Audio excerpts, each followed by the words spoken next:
Hello guys, for today's video guys, kung nagluto ng ulam namin tanghalian guys, ay ginisang tauge with biniling baboy guys.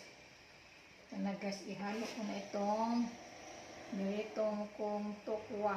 Ilagay ko to ng asin guys para masarap magkaroon ng lasa. Tokwa,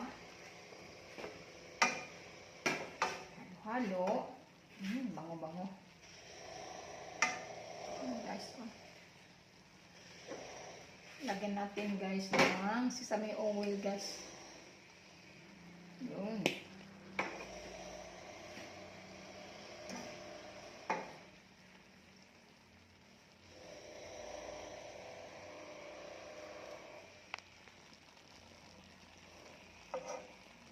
Isang tauge with biniling with tokwa.